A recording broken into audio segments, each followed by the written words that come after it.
The story of Jack and the Beanstalk was meant to teach you about capitalism and 9/11. Capitalism because the bean counters are counting the money. The magic bean is interest with a high percentage rate. I give you $5 on Monday, magically you owe me 10 on Friday. God's time passes by, you pay me back in those green In God We Trust bills. So we're all on the beanstalk. Either you're a beanstalk or you got Jack.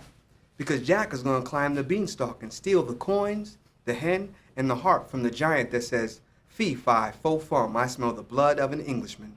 Now the government, the bankers, the CEOs, the credit card companies, collecting all the interest, they say high fees for the financing. And when you owe money, they're not your friend, they're your foe. So they have everything the giant has. Giant incomes, giant homes on the hill, the coins that the giant's counting every day, a large checking account, a large savings account, a hen that lays golden eggs, a trust fund, and a pension plan with goose egg zeros in those accounts. And a harp is a luxury item playing classical music as you make money hand over fist in America. It's glorious to be rich and it sucks to be poor. The disparity is like a giant living in the sky and no poor people living on the planet.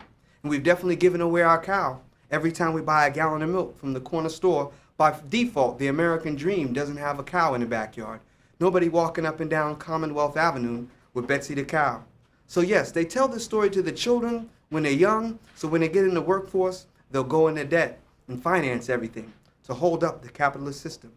The more controversial parallel that I make is to say that 9/11 is a story of Jack and the Beanstalk, a 20-year story of American foreign policy dealing with Muslims. The last 20 years of the 20th century, from 1980 to September 11, 2001, with Osama bin Laden as the jack in the box of this surprise attack on America on your television screens. He was born in Saudi Arabia, a cash cow, to a very rich family, but also a holy cow. The way that the cow is reverenced in religion, Muslims, Christians, Jews, Hindus, all know the sacredness of the milk-giving cow. Muslims read the Holy Quran, which has 114 chapters in it. The second chapter is entitled Al-Baqarah, the cow, and it's the largest chapter in the whole Quran. So every Muslim, rich or poor, young or old, by way of their holy book, they have a cow, just like a Christian has Genesis and Revelations.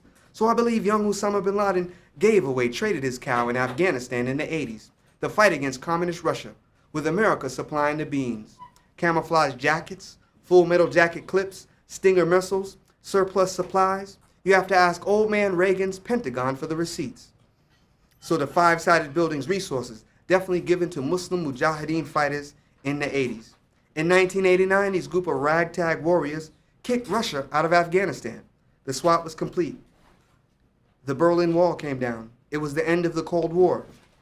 2 years later, 1991, was the Gulf War, the mother of all wars. According to Saddam Hussein, Osama bin Laden is back at home with his mother in his motherland.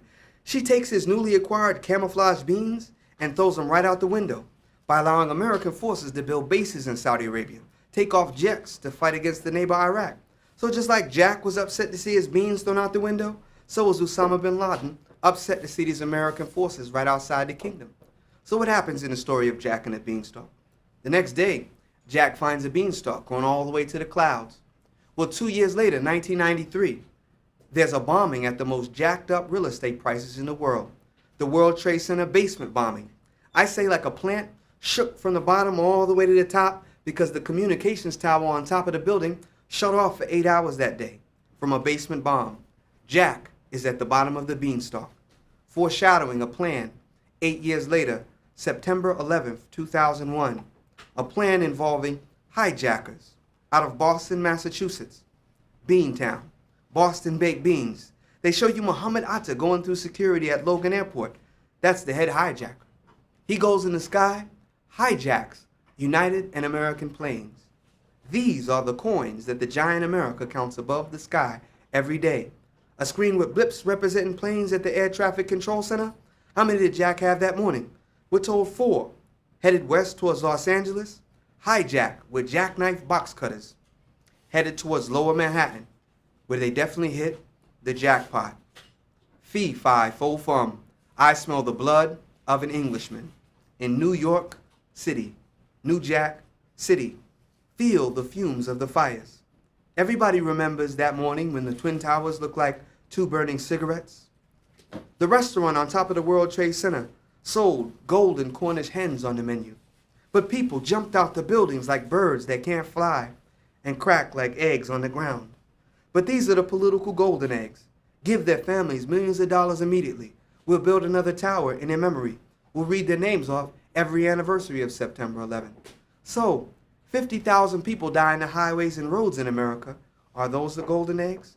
What about the Katrina victims, earthquake victims, tsunami victims, war victims, flood victims, the victims of the war on terror? We have made the victims of September 11th politically golden. The last thing that comes down in the story of Jack and the Beanstalk is the harp. When Jack takes the harp, the giant comes down and Jack chops down the beanstalk, killing the giant. Well, the communications tower on top of the building communicates with waves of propaganda, CNN, NBC, Fox News, and the way we've seen them fall. All the way down to ground zero. You look at the island of Manhattan, it looks like a cloud. The castle of New York is still there. Where did those giant buildings go? I repeat, where did those giant buildings go? You read the papers, you watch the news, hours later, they have a story for you. Hijackers and Osama bin Laden and Al-Qaeda.